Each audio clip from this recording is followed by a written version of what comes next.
Well, welcome on in to another edition of the Voice of the Land right here on the Big Play Network, Be On Air Podcast Network, and of course, partnered with LPV Productions, brought to you by Greeny Sports Cards. And what a great event they had at the Great Lakes Collectors Convention.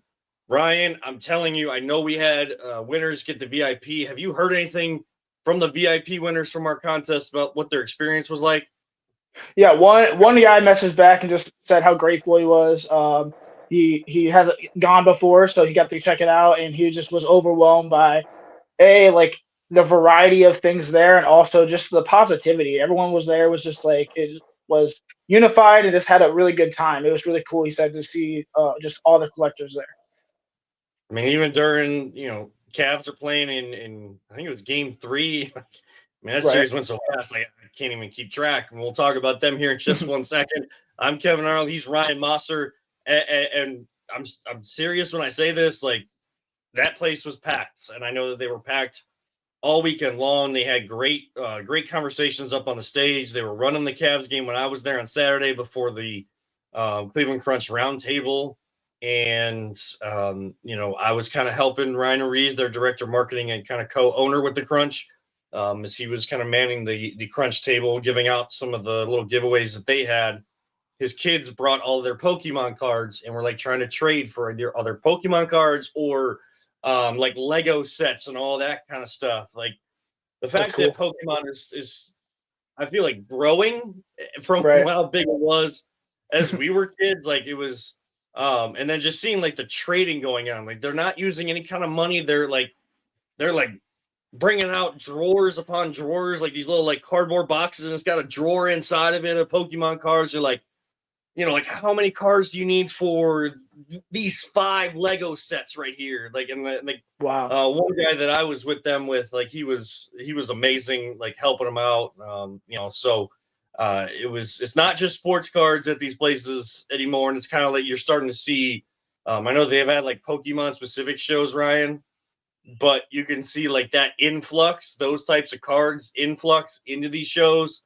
And Right. it's just great because you can get people that love sports, the cards, Pokemon cards, and so many different things. You can get them all together in one place. And it was such a great event. So make sure you check them out, greenysportscards.com, for all of their other events. They always have at least one every single month at the Kirtland Senior Center, their community center, and then other shows coming up. I know we'll have a new contest kind of going. We're Mhm. working with them to get the next set of cards. Ryan and I will put that out on social media.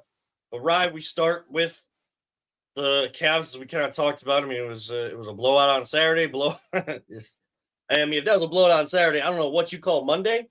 That was just a business like trip, if I've ever seen a business trip. And I understand that they were a 10 seed and they found a way to get through the play-in and all of that. And I make jokes about heat culture, but in a way, like especially with Eric Spoelstra, I think Pat Riley has he's done things to help heat culture, but he's also done a lot of things to hurt heat culture. But Eric Spoelstra is the definition of what heat culture is. Like if you're going to actually embody heat culture, those teams never back down. And the Cavs, I would say, and disagree with me if you want, Ryan. I say that they broke their will, especially in game 3. You saw that comeback in game 2. Cavs kind of let their foot off the gas, and the Heat took advantage of it. Boy, oh boy, no South Beach flu for this Cavs team. That was business like those whole 2 games that they were down there in Miami. Yeah, so speaking of game 2, I just want to address that I feel like a major percentage of Cleveland Cavs fans were blacked out of the game 2 game. Those who had like I have YouTube TV, I had no way to watch it legally. I didn't stream it any other way. I just watched it later, but nonetheless, that was very very frustrating. That the game 2 of the first round of the playoffs, a major majority of the fans couldn't even watch the game. That needs to be fixed, addressed. Nonetheless, uh, belt to ass, man. It was a heck of a series. Even with Garland being out two games, and it's just next man up. Ty Jerome stepping up when he needs to. It just, I mean, if the Cavs play like this, like you said, yeah, I believe that they broke their will, especially in Game 3. But if the Cavs play like this, I don't. it's gonna be hard for any team to beat them in a 7-game series, even Boston. Now, and I know that coming off that series, a lot of people are going to the like 5-game prediction, Cavs in 5 against Indiana. Right. We'll talk about that series in just a second because I don't think you need to spend too much time on the Miami series. But you bring up the blackout. I hate it. I understand it though during the regular season because there are more. Right. It's more that contract with the local market, that local network, whatever it might be, whether you can access it or not. How easy it is to access it, that's another conversation. And we seem to get into this all the time. But when you get to the playoffs, I understand, and again, fully support and understand the NBA allowing that local market, that local programming station. And let me say, John Michael, Brad Daugherty, Austin Carr, Boobie Gibson, Kaylee Griffin, like that whole crew does a great job to cover basketball. And I understand the NBA saying like, hey, we're going to have these on national television, but also like the local market can have it. But when you get to the playoffs, the blackout should be taken out. Right.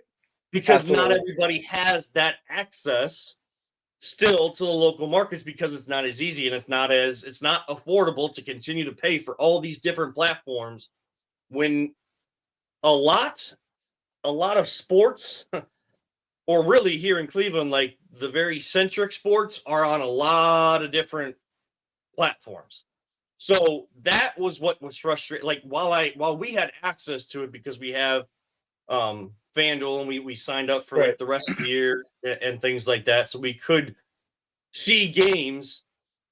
I didn't like that when it's on NBA TV, they're going to black it out on you. And maybe they would have done that. They didn't do that when it was TNT or ESPN.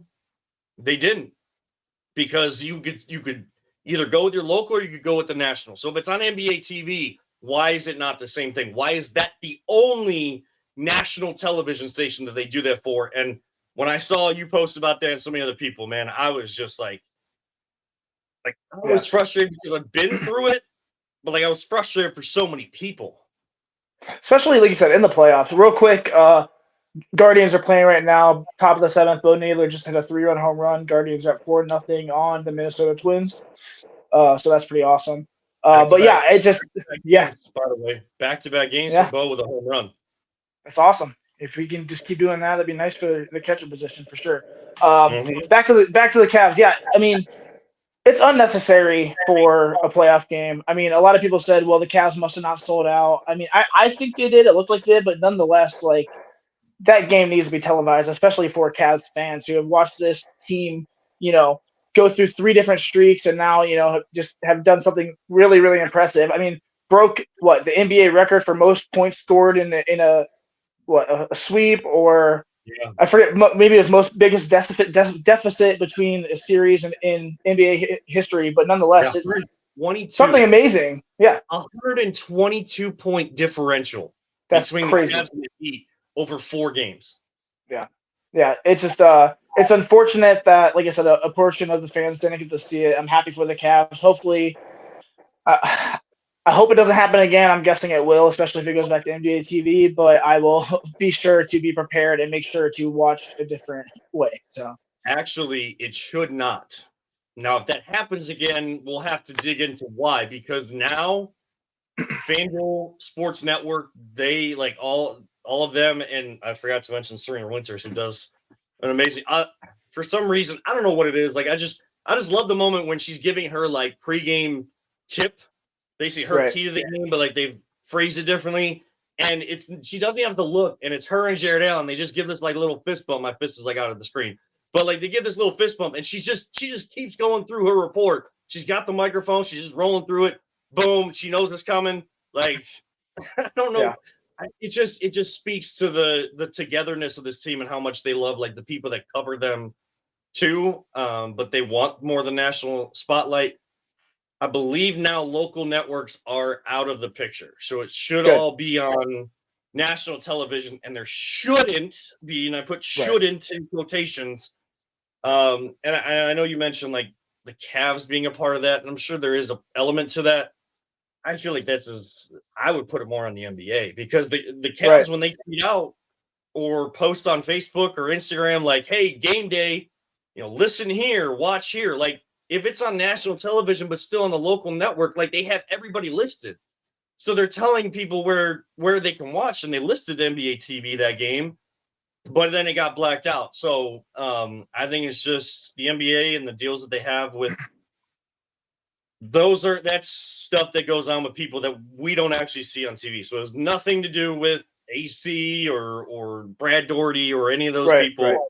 Right. And I know that Kaylee Griffin is also, now that she's kind of done with Cavs, like there's gonna be times that she fills in on some pre-games and some where Andre is, like they're giving some of those guys like some days off this year now, being on through like MLB, and it's a much bigger team. So I know Kaylee Griffin, who did it in Houston when she was with the Rockets and the Astros. So you get a chance to see, kind of that side, what she knows from the baseball side too, which would be real awesome. Cool. But yeah, I mean, just looking at this series, I mean, the one thing that came out of it, I mean, Cavs domination, what we saw from the start of the season, like it feels like taking that week off, really get it, like not necessarily flipping a switch, just having that chance to, hey, we all get to hit the reset button. We better hit our reset button, better come out the gates a lot faster than the Heat and anybody else. And they got to have that same mindset going in against Indiana. The one thing, like the one conversation I didn't like, and I'm glad it didn't catch as much steam as I expected it to, but it started after Game 4. Cavs are better without Darius Garland. The Cavs should not play Darius Garland because look at what they did in Miami and how much they beat the Heat by. Absurd. I mean, you broke their will, and if you think that you can get through a team like Indiana without having Darius Garland, now if Darius Garland doesn't play well, that can also lead to Indiana having success in this series. So it's on him to play better when he is healthy. Right. But a healthy Darius Garland, an all-star point guard, DG, the PG, with the swag, with the confidence that he's played with all season long, that's a guy I want out there on that floor with the core four. Yeah, I mean, Ty Jerome has accepted his role and is excelling in it. I think he would be a good comparable starting point guard? Sure, yeah, and I think he's earned that next year. I don't think he'll be with the Cavs. I think he'll get a nice shiny contract and a new team, and he deserves it. But Darius Garland has the max contract. Darius Garland is on this team. He's a starting point guard. And as I said at the beginning of the Heat series, like I think this whole playoff season just relies on Darius Garland's shoulders. I mean, if he can step up to the moment, and luckily, we necessarily didn't have to rely on him this next series, but we are going to eventually. And I believe that he'll be able to step up. 27, game 2, he had 21, like, and was facilitating all over the place. Like, if people want to go to him turning the ball over, like he wasn't the only one that was turning the ball over when the Heat were coming back. Like, I love this guy to the moon and back. But, one of the OGs and the best going in the business, Tony Rizzo, said that, he trusts Donovan Mitchell with the ball in his hands, but he gets so scared every time that Darius Garland puts the ball in his hands. I respectfully and wholeheartedly disagree with that, because Donovan Mitchell has been as susceptible to the silly turnovers, dribbling too much and dribbling down in the paint and having it poked away as Darius Garland. There's been moments late in games, especially when they were with JV Bickerstaff, when they lost some frustrating games at the end that were close, and they allowed a team to come back and then get over the hump and win by 1 or 2 points because of that Donovan Mitchell turnover, not just the Darius Garland turnover. So they're both susceptible to that. And that's what happened. That's why people question, can that backcourt get to the ultimate peak? Can they get to the mountaintop? Because, yes, Donovan has much bigger wingspan than Darius does, but they are smaller guards. When they are playing at their best, even if they're turning the ball over because they're trying to be unselfish and move the basketball, those are turnovers you can live with. And as long as the other side of the floor is taken care of, you turn the ball over, everybody better get back, and you don't allow that team to have the advantage in fast break points off turnovers. That was a key for the Heat coming back in game 2, and then the Cavs completely shut that down the rest of the series. Like, that's the team that we knew all season, and that's the team that you want to see going in against Indiana, because that is a talented talented bunch. Your thoughts now going. Now we know that it's going to be the Pacers. We don't know what time game one is, but I believe we know that it is Sunday. Sunday, yeah. I know Bob Fanan, who's been a big-time basketball reporter in this area for a long time, and just in the NBA circles in general, said that he saw the Pacers game notes already for game one, and they mentioned noon, but they might just put in a time. Like, the league has not announced anything. Your thoughts after seeing what the Pacers did to Milwaukee and the Cavs, concerns for them or advantages for them going into the series? Yeah, I'm not nervous with the Pacers at all. Halliburton, you have to respect him. You have to, you defend him well, but I feel like we are just so loaded. Not even just our start. We have 4 All Stars, but our bench. I can't think today. Our bench is just next man up mentality and is ferocious and Ty Jerome healthy and rested and ready to just jump in and just play like Matthew Dellavedova on steroids, but it can actually shoot. I mean, this guy, uh, I'm not afraid of it. I mean, I'm more worried about Halliburton's dad than Halliburton himself. I just think that the Cavs, I say Cavs in 5, but I wouldn't be surprised if it's finished in 4-6. But I say 5 is average. Yeah. So, I mean, you're newer to the show, Ryan, and Right. but I think you still know, like, I don't like doing predictions with my teams. Right. I'm always like, I can hide it well, but I don't hide it by like not even saying it. I am nervous going into the series, but that's the fan in me. Like, Sure. my wife is going to, the further this team goes, my wife is going to hate it more and more watching me. I think that's something like during the regular season, my mom misses the ability to watch a Cavs game with me. Playoff time, I'm sure she doesn't miss those moments. I get it. Hey, I'm not always a fan of myself in those moments either, but it's just like, basketball is one of the 2 sports that I live for, and if the Browns get to a chance at the mountaintop, like it's going to be the same way. I haven't seen it enough to ever like get into It's not that tangible. mode. Yeah. I've seen it from the Cavs. I've seen it from the Guardians. So like I've had that feeling, and it's like, I know what it takes to get through round 1. I know what that pressure starts to mount up to be round 2, and so on and so forth. So I'm always nervous, but I also know that this team has the ability. People are saying that the Pacers won 3 out of 4 this season. The Pacers are a really good team. And I think, I'm not making a prediction of how many games the Cavs are going to win this series in. But in my basketball mind, I know that this series could go longer than people are expecting right now. Sure. It's just recency bias is what we saw from this team. They play like they did against Miami. Yeah, 5 games against a really good team, 5 or 6, like that could easily happen. Like a 6 game where it's just like you've already broken their will and you feel like you're in a good spot going into that 6 game. I know it's going to be a tougher series, but the Pacers won 2 games at the end of the year where they won by 2 with all of their starters and our D team, and our D team almost, right. They had a shot at the end to win it.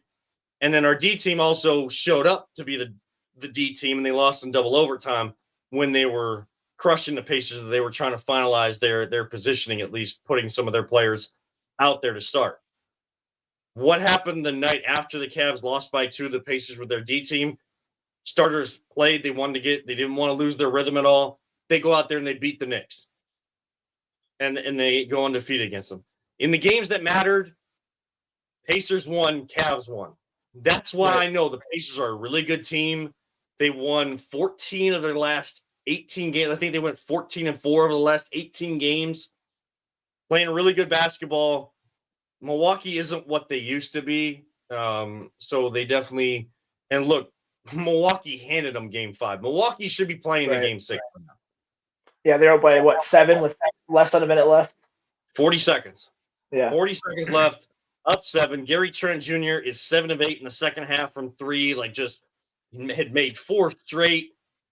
And then the pass comes to him, and it's like, I don't know what happened, but it was like he glitched in real life. Like you see in video games. He glitched, and like the ball just went through his legs and went out of bounds and gave Halliburton the chance. And that drive to the hoop to win that one, the Cavs are going to make that tougher because of the guys they have in the paint. Milwaukee doesn't have the big people, and they're not willing to play Brook Lopez anymore in those key moments because, he's up in his career. He's older in his career, and he's not someone you can rely upon in those crucial moments. What Giannis was doing defensively to open him up to middle, to his right hand to dribble down the lane each time. If you're going to be a star player in this league, and this goes for Donovan Mitchell, Darius Garland, Evan Mobley, even Jared Allen.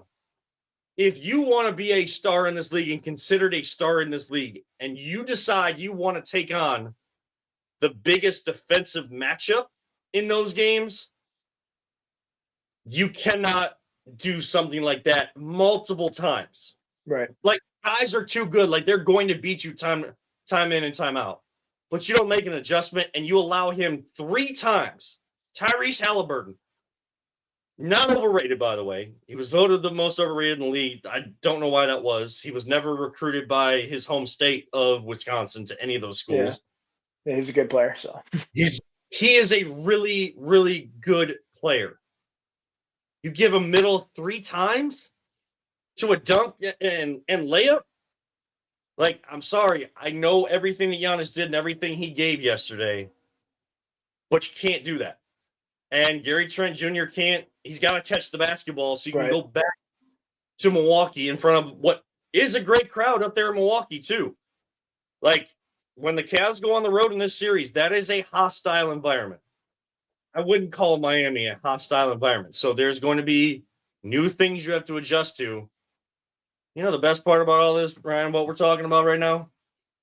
I'm pretty sure the Cavs were watching last night, and Evan Mobley and Jared Allen were saying, like, okay, like, I know I got to make sure I rotate on this play. Like, I got to be there if they're going to try to drive to the hoop that often, I got to be there. I got to rotate. Like, they're going through all this. That's why I trust the team so much. And, like, Ryan, the trust has just been – they've just grown it step by step. People wanted that shoot a drop this season with this team. He never did. I think that's a testament to Kenny Atkinson as well. Like, I think that we got him to put us over that next level, that next hump, and I think that we are currently seeing that live, and I'm really excited.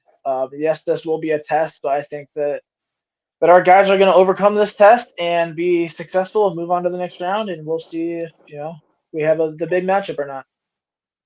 This is where those lessons learned against Orlando last season have to come into play. Like, you have to, and even the lesson from game 2, you have to hold serve at home. You have the best home crowd in the entire league. This fan base is basketball smart. And I know as the playoffs go on, the tickets get more expensive. So it's, some of the diehards don't have the means to get to these games.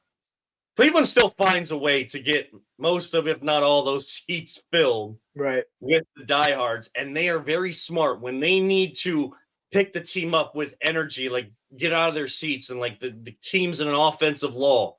Just see the crowd, like, just knows the moment to feed them that next level of energy. Indiana, they call it the Hoosier State for a reason. They call it a basketball state for a reason. They know the same thing. So both teams play for a state because it's the only team in that state. This is going to be fun. These are 2 talented teams. This is going, like, now that we're in the second round, this is going to be fun. But the Cavs have to handle their business. You have them in 5, right, Ryan? Yeah, I'd say 5. I'm preparing myself. I don't mind putting my name up there. Yeah, I am preparing myself for a longer series than that. Right. Just like I did with Miami, but like that, again, that's the fanatic in me, preparing myself for a longer series. So if your prediction is right, that means I just had a nice time watching Cavaliers basketball for the entire series. I did predict a sweep against the Heat too. So. Put it on wax, as they say. Put it on wax here on the Voice of the Land. We are brought to you by Greeny Sports Cards. Reach out to them, greenysportscards.com. They're always live every Tuesday with their, with some. I know yesterday they had John Doss of Channel 5 on, who wanted to be able to have that opportunity to share his love of card collecting. So many people are out there in that, and Greenies wants to provide you as many opportunities to get into that realm. So watch them, follow them on social media pages. We always try to retweet from our Twitter page, ETL_pod, but also our own pages. I'm at Kevin7. He is at Dynasty CLE, Dynasty Clee. So make sure you're always checking them out on Tuesday nights. I think it's around 7:00 each Tuesday night that they go live. So make sure to check them out and get all their information all the time. GreenySportsCards.com. Let's switch gears, Ryan, to what I know. How many of those guys that you did, like Ryan's Diamonds in the Rough, did get drafted? I thought I counted 5 total, but I think every single one is on a team now after undrafted free agents too. Even some that I thought would go a little later, went around above. Even the quarterback from North Dakota State University, Cam Miller, he got drafted in the 6th round. Like some Desmond Watson's on the Buccaneers right now. That 435-pound defensive lineman from Florida. I'm ecstatic. I'm really excited. Some really good opportunities for these guys. How many did we end up doing? I did a total of, I think, 11. 11 or 12, yeah. So about half of them got drafted. Yep. And we even talked about all the time, like how some of those guys, like them having the opportunity, if they don't get drafted, to pick their team was going to be, probably set them up for, in a better position for success than being drafted. So love to see that. So make sure you're always following at Dynasty Clee, and we're going to, today the brain's not working, but the brain has been trying to work and trying to figure out how we can kind of involve that into the show, and we can, especially as we get closer to football season, but out of football season, maybe some updates on those guys you were talking about and how they're doing with their teams. Something I've kind of thrown around. Also, just names that we should be looking out for, like 2nd, 3rd year players that you've kind of had your eye on since they got drafted, and players that you feel like can make some bigger jumps. We can play around with it and see what sticks, but I'm down, we'll do the bro. same thing leading into the draft next season, I think, for sure. Sweet. So let's get into it. Let's do it. I'll get your grade in towards the end here, but just like before we go pick by pick, which I kind of want to do because they didn't have as many as they had. Like they went in with 10. I think they came out with 7. Is that right? 7 players, or 5 or 6, yeah. 6, yeah. So just like your overall impression, like after you had a chance to, take a deep breath Saturday going into Sunday, you kind of wake up. What was that feeling, that first instinct about the Browns draft? Well, as everyone knows, I've been incredibly critical of Andrew Berry over the past probably 2 or 3 seasons, but specifically this past season, I didn't want Andrew Berry to continue to assume this position, even pick in this draft. I thought that he didn't deserve it. Nonetheless, I think that he absolutely killed it. I think that this is, everything's subjective until we see how these guys play in the field, but I love it. I thought it was fantastic. I thought it was surgical. I think he set us up for the future. Our team got better, and I'm really, really excited about some of the guys that he got. So, I kind of felt the same way. That I was definitely in on Shedeur when you weren't. Right. But like it wasn't, again, like we're just having conversations here. Like we don't all have to. I wasn't in on Shedeur 2nd overall. Right. Yes. And I was, but then like I turned the tide because everybody had gone to the Travis Hunter card. But there was something in my head that was still saying, I just don't know that it's to be such a sure thing that Travis Hunter's going to be a Brown. I had like a sneaky feeling about it. Right. I get how the trade sets us up for the future. And again, in the moment, everybody's gonna have a reaction. And I know that you had been promoting a trade back. And they've been promoting to draft Mason Graham as well with that trade back. So I'm very Yeah. happy. Yes. And so like it didn't hit me the same way it hit you in the moment. As I've had a chance to kind of again soak it in. We all get a chance to do that. I understand the move. It is, is there a little bit more pressure on Mason Graham for what he needs to achieve as his career goes on with the Cleveland Browns? Some people have said that. I wouldn't put it that high, but I would say like a guy that didn't sack the quarterback a lot because of the system he was in.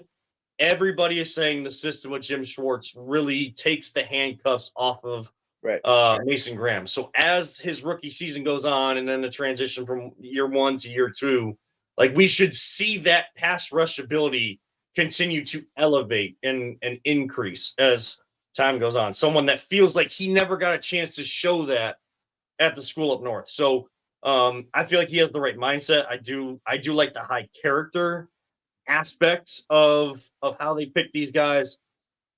What also I like, and this conversation has been brought up, so this isn't and I always say this, like I always make sure to give credit where credit is due. I've heard Nathan Zagura say this. I've heard countless other draft experts say something like this. The first 3 picks, Ryan, kind of put out there like an identity, or at least give you an idea of what they want their identity to be. Like high character guys that have a nastiness to them.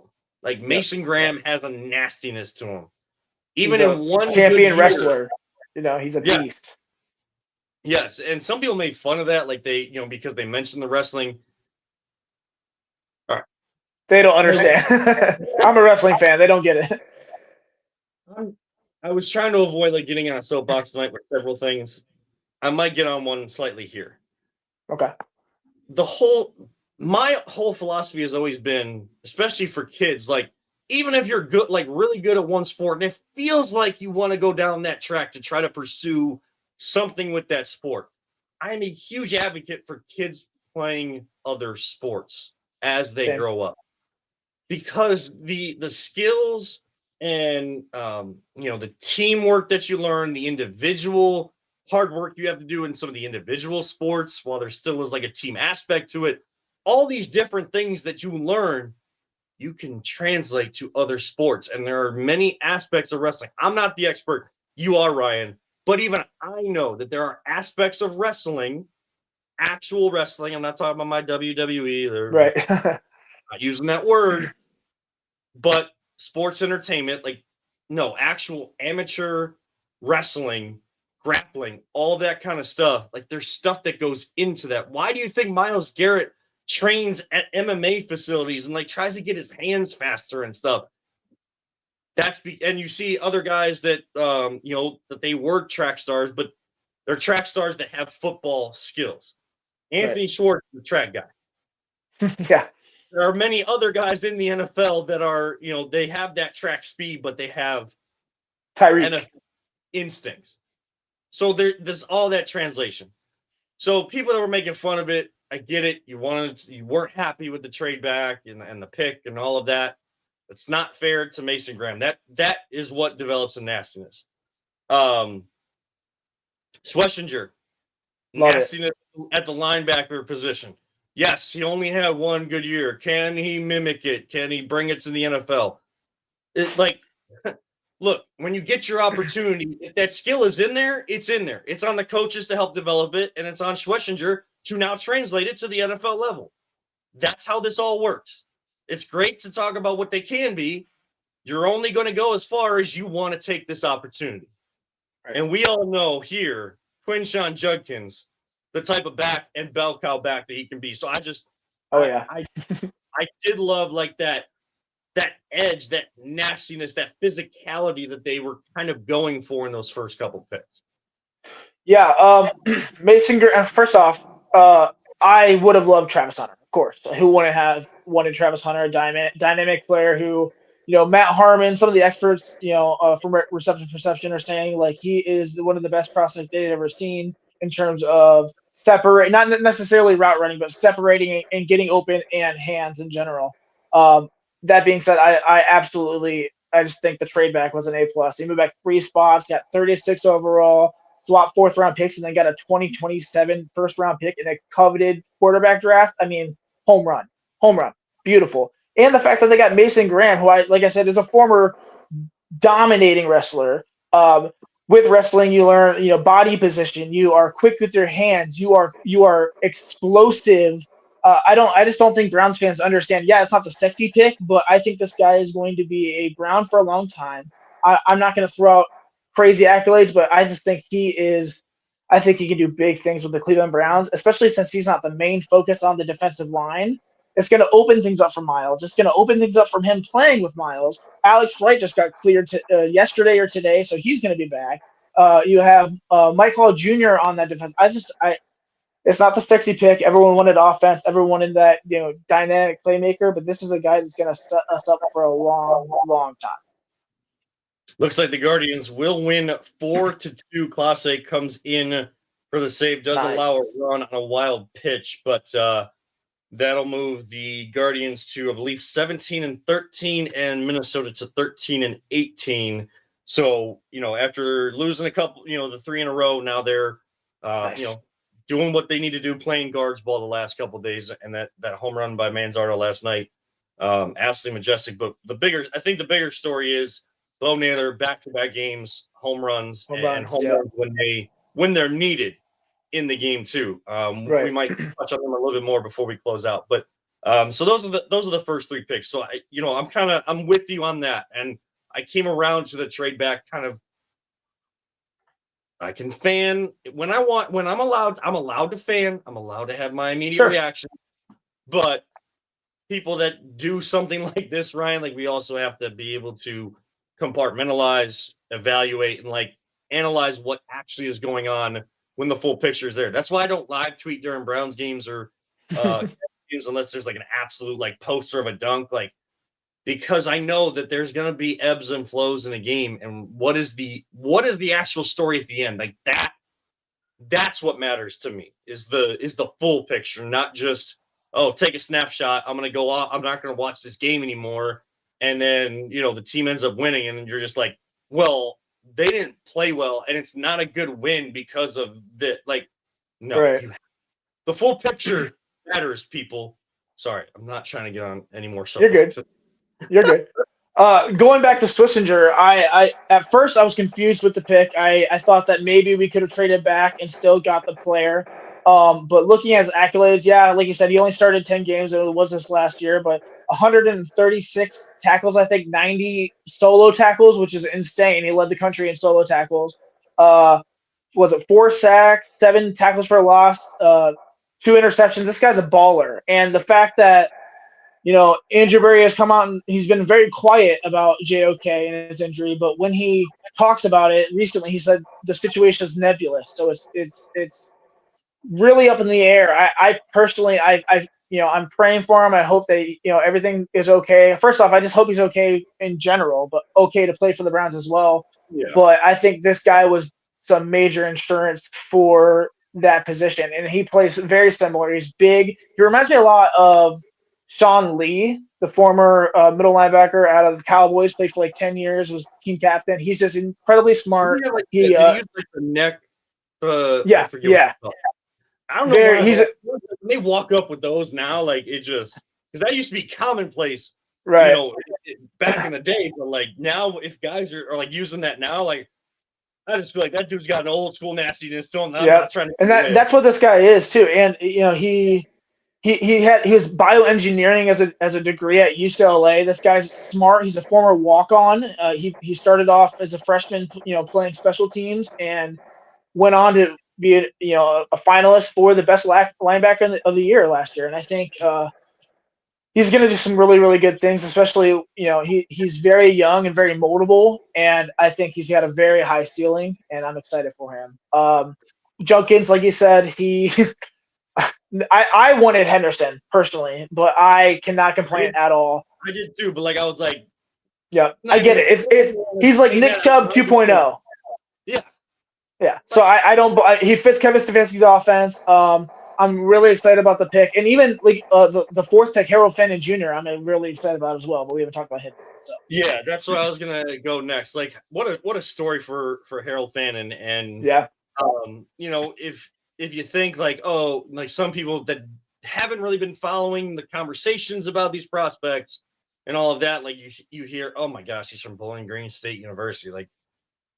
Okay, like he had big numbers in the MAC. No, his biggest games, people, were Penn against Texas State. A&M, an SEC school, who everybody like America still tries to tell you is the best conference in college football, and a conference that is on the rise, but still has their duds in their conference who need to kind of step things up in the Big Ten against Penn State, Right. who, if they're known for anything at Penn State right now, is Drew Aller tries to figure out who he is and is the system working for Drew Aller offensively. I mean, he would throw to his tight ends, though. I mean, you got Tyler Warren, of course you're going to. Right. But Penn State, known for their defense, right? They had Abdul Carter. Everybody, some people in the playoffs. Yes, in the playoffs. And like Harold Fannin Jr. at his best games against them. What makes the story cool for fans is, yes, he went to Canton McKinley. Yep. And played games at the Hall of Fame Stadium so he could go Canton to Cleveland to Canton. Let's pump the brakes. Let's give him his time. But this dude has legit NFL talent at the tight end position. Yeah, he's a little smaller for a tight end. He's 6'3". He's pretty heavy, but he's very dynamic. His hands are incredible. He led all of college football last year in receptions and yards for a tight end at Bowling Green. That's all Power 5 schools. Any other player, he led every single one.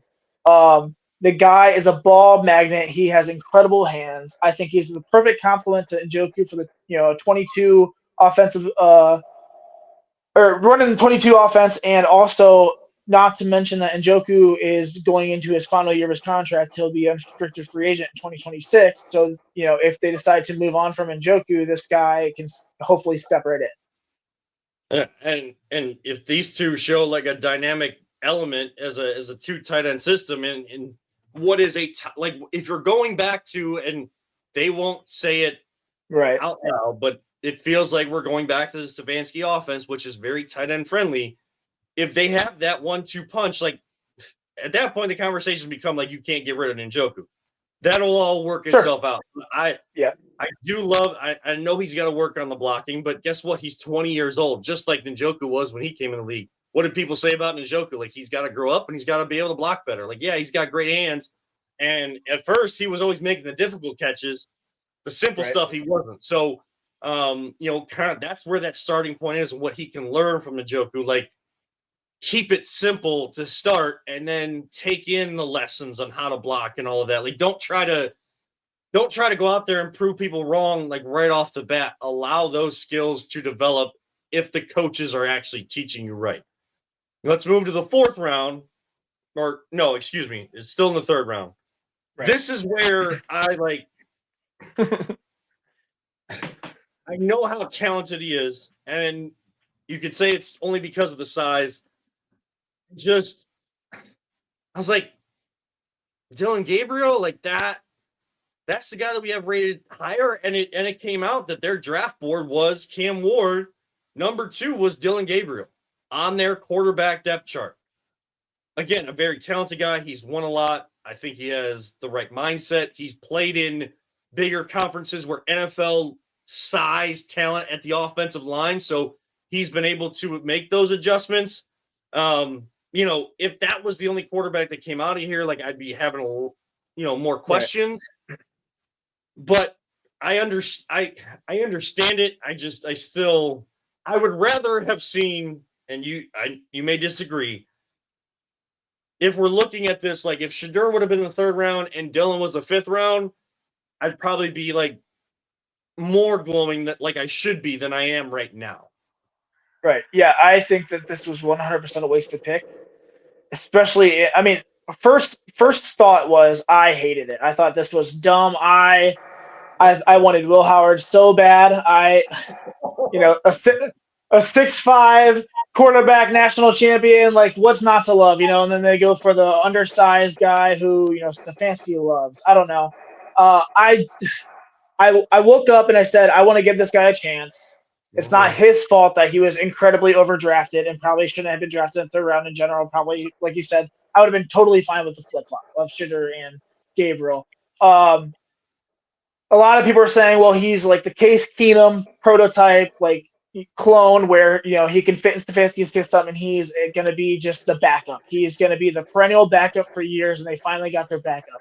Why the hell would you draft a backup in the third round when you have quarterback needs? And then in hindsight, go out and draft Sanders in the fifth round. It's a waste of a pick. You let freaking Jack Sawyer go to the Steelers. You let Will Howard go to the Steelers. But I still wish him luck, and I hope he does well. I mean, he's on the Browns, but I just, man, sorry, I got a little heated there. No, that's totally fine. Like, because that's where I was, and I think I've been brought down. Like, I should be where you are. Like, I 100% want to come out like you were, but like I just listened to this so much, the draft breakdown, just from what I do, that like I feel like it's like unnecessarily I've like been persuaded to calm down on it. But sure, you're kind of my spirit animal on that on that pick. Because look, who was the best quarterback on the field the 2 games between Oregon and Ohio State? Right, it was Will Howard. Even when we lost the first game, it was still Will Howard. It was 2 seconds on the clock, and we would have won that game. So if you want to give it 6 of the 8 quarters, okay, like that's still 75% of the time. It was Will Howard was the better quarterback, and to me, like I can bring up the size, and that's like it's very rare that you like. That's just a common thing. Like it's very rare to see a guy of that size have success in the NFL when it's not just the height of your offensive line you got to throw over, but also like when you're not a running quarterback like Dylan really isn't, and you don't have the speed to get away from line, like these guys are going to be on you much, much faster. So you don't have as much time to survey those fields and find those pockets within the pocket or just around it to skip those windows to your wide receivers. So it is an adjustment for them. Of course, anybody that puts on the brown and orange, we're going to root for them, and you hope that they do right. I'm not here to, if I'm right about Dylan Gabriel and he doesn't end up working out, like I'm not going to come on here and say, like, see, I told you. Like, that's not that's not what these conversations are about. We're all allowed to have opinions, and they don't have to be the same. It's just what's the most frustrating part about being a Browns fan is we have these conversations. The majority is saying, like, that's probably not a good move. And I'm not just talking about Dylan Gabriel. I'm talking about in general. That move, we're making that face a lot of times as Browns fans. And more often than not, it's right. I understand when GMs and front offices, no matter what sport it is, you start listening to fans, you sit with them. I get it. There are exceptions to every rule and every cliche. And it feels like the Browns live into that exception all the damn time. And that's where it gets frustrating. Again, we wish the best for him. He has talent. He's won it big levels. But it just felt like if we're drafting a backup in the third round, we're wasting when there's so much other talent. I like the safety coming out of Notre Dame at that point. Xavier Watts, would have loved it. Yep. Yeah. He was my number 3 safety in the draft. The third round would be great. Great talent and great value. So. I mean, be a little selfish because Grandpa passing away this year, being a Notre Dame fan, like and I've watched them. Like that would have been kind of a nice little piece on there too. But I know that he's a talented player. All right, so you get past Dylan Gabriel, you go on to day 3. Dylan Sampson in the 4th round. So now you have 2 running backs. Feels like that is as close to like Nick Chubb's not coming back as it can be, but never say never. And there's still not a market for. It's not like someone went and gobbled up Nick Chubb right away after the draft was done. So he is still out there, and who would be the odd man out? I don't know, but. Guys on cheap deals, it feels like Sampson and Judkins, boy, like that's the type of complimentary backfield that you want if they can both have success. Yeah, I love Sampson. I love him coming into the draft. I think he's a little undersized, but he is so fast. He has great hands, and I think he led the SEC in I think touchdowns this year. The guy is just the perfect complement to Judkins. He's gonna be 1-2 punch. I think Jerome Ford is gonna be the odd man out here. Or if not, just push down the depth chart, and he'll be a great piece. And we'll need those pieces, especially in the last few years with the history of injuries with the position. Hopefully, that's fine now, especially with Judkins. I still personally want to bring Chubb back. I just think that Nick Chubb in another jersey is blasphemy. So, but that's just personal opinion, Yeah. and also I'm incredibly biased. Especially watching him do his workouts, looks like on the field and working out different things. But I mean, if Nick Chubb says he's not done, I'm going to take Nick Chubb's word for it. Oh, absolutely. And him being like, I can't unless it until it happens. I can't imagine him in any other uniform. Like I would love to see him come back and be a part of that room because Jerome Ford's been nice, and he's been he's been able to be somewhat productive. But I mean, a productive running back on a 3-14 team that didn't score a lot of. Didn't score a lot of points, didn't get in the end zone very often. So him and Pierre Strong, like if those were casualties and Nick Chubb was back and like that's your 3 running back room, like maybe one of those 2 make it on the special teams to have that 4th running back on your roster. That'd be my ideal situation. Judkins and Sampson with Chubb in there too. And Chubb can be your if he ends up being a Kareem Hunt. Well, Kareem Hunt scored a lot of touchdowns when he was when that was that version of Kareem Hunt. I don't care. I don't care how many yards you get. I need points. Points matter in the NFL. So I did like the Dylan Sampson thing. Like not seeing him in that Tennessee game. Like I know that I could just they were putting the camera on him a lot on the sideline. Like you could tell like how much it hurt. I don't think he would have made a difference against Ohio State that day in the horseshoe. But you would have seen a lot more offense. And my, who was it? I can't even say his name now with UCLA. Nico. Nico. All right, we'll just stick with Nico. Like as someone that likes to pronounce names right, I'm gonna stick with Nico. Right. I think that would have helped him not get crushed as much in that game. But I still think Ohio State comes out big in that one. So then you close out the draft. And the name that everybody's talking about the entire time has been talking about ever since. A 5th round pick is now the highest selling jersey out of the rookie class and is the most talked about player. We talked about Mason Graham probably longer. We're gonna have a chance to talk about Shedeur Sanders.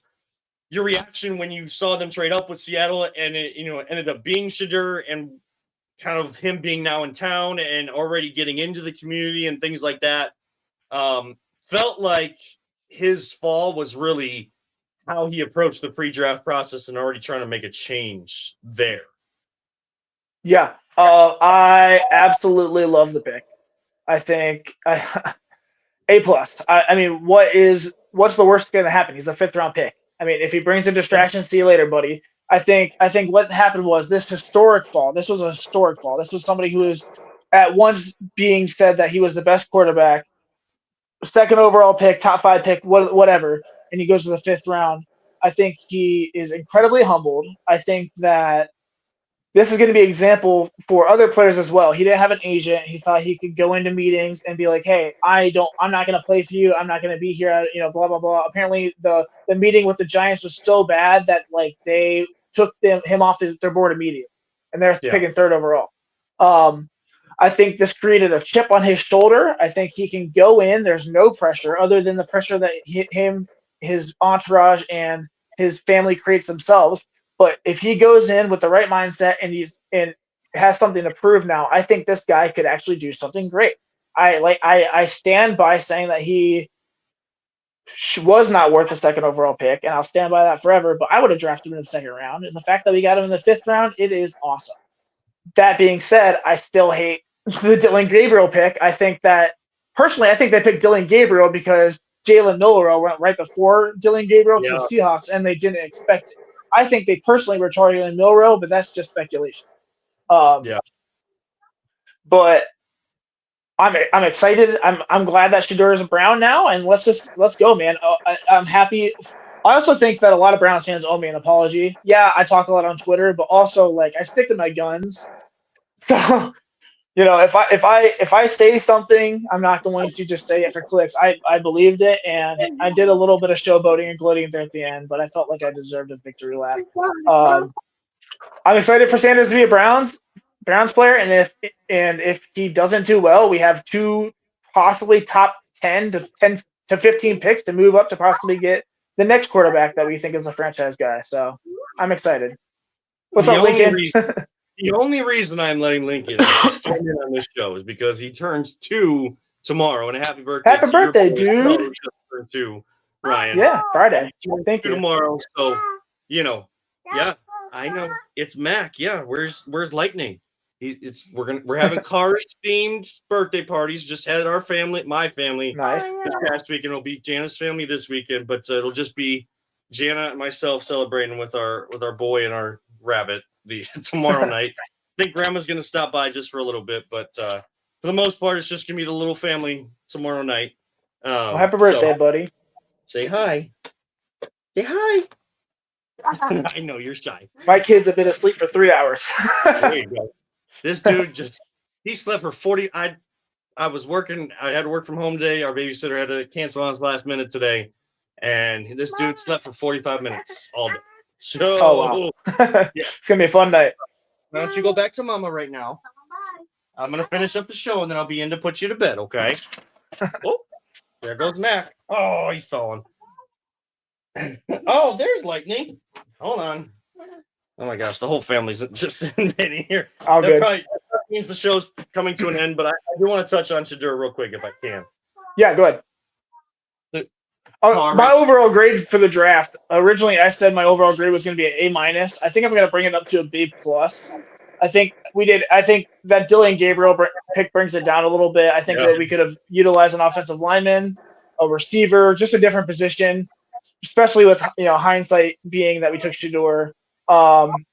But I think at B+, Barry did a very, very good job, way better than I thought he was going to do. So, I mean, I tend not to do grades, not because of the super thing, but because we all know that it's going to take 2 or 3 years to really know what that grade should be.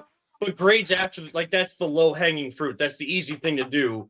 And if the first letter that popped in my head after it was all done, and I woke up on Sunday, it was B. And there's room to improve there. I did love the Shedeur pick. I don't know what it is. I can't really explain it.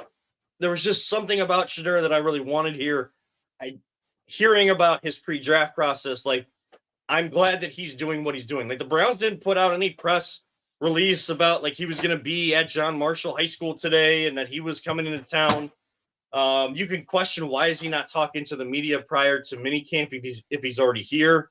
A lot of people had negativity about him working out, and it was lazy workouts and stuff.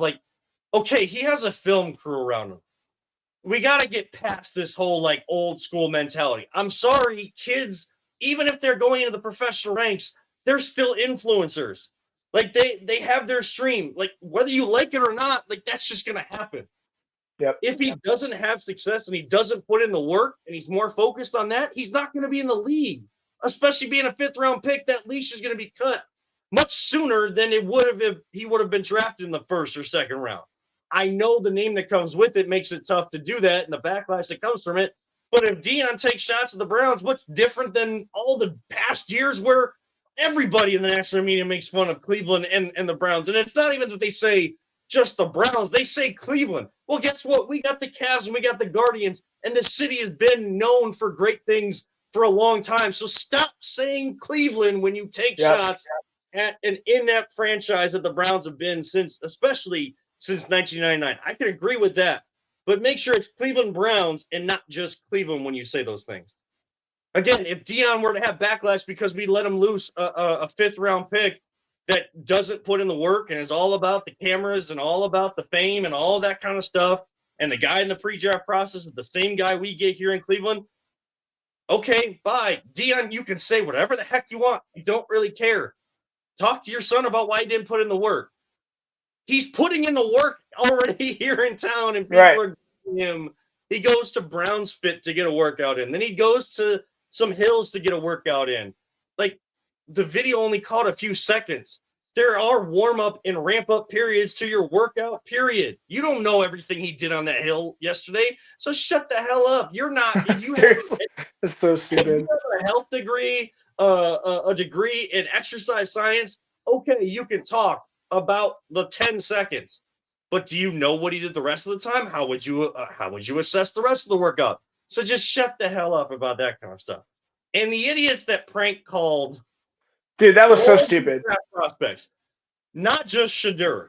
Like, there's issues with the NFL and how that information got out. There's issues with that defensive coordinator with having that information so accessible. I get your kid's 21. You can't control everything that your kids do.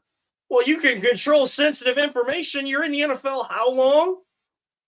Like, no matter how, if it comes out differently than anywhere else, you're supposed to hold that information close.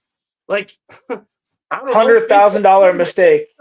And make sure that you idiot-proof the information. I don't know. Right. $100,000 prank. I would not be going to Thanksgiving anytime soon. No. I mean, I'm glad that that him and his dad called Dion personally and Shedeur personally to apologize. But guess, I think that's because of the media backlash. They only did that because of that. He was willing to put it out there on social media, and everybody that did it was willing to put it out there. Like, just idiotic. But again, I love the pick of Shedeur, and I like what he's doing already. Like, again, there was no press release from the Browns. Like, no one really knew. The only way that video got out of Shedeur at John Marshall today was because the Cleveland Metropolitan School District and some of their people at John Marshall put it out there. Like, and he's talking to scholar athletes at John Marshall, saying, like, hey, I know you guys are you have big aspirations, not just in athletics, but in education. Like, that's great. Like, that's not just for show. His cameras are following him, but there's a genuineness to that. And I think it's a guy that understands, and as you said, I think it's a perfect way to say it. A guy that's been humble, and you can't just play the card of I'm a Sanders, and that's why people don't like me. Like, I know that there was an element of that, Ryan. I know who his dad is. There was an element of that, but that's a guy that goes in the second or third round. You drop all the way to the fifth as someone that the lowest spot that people said was mid-second round. If they didn't like your tape, that's on you. That's on you. That's absolutely on you, and I think he understands that. And now he gets a chance. The Browns have 3 young quarterbacks in that room, along with Joe Flacco, and you got 3 swings at it. I said it for a while. I think that he's Andy Dalton with an entourage. I think that Andy Dalton's not to laugh at. He's still in the NFL, but this guy now has the opportunity to do something special, and there's no pressure. Let's just get to work, man. I'm excited.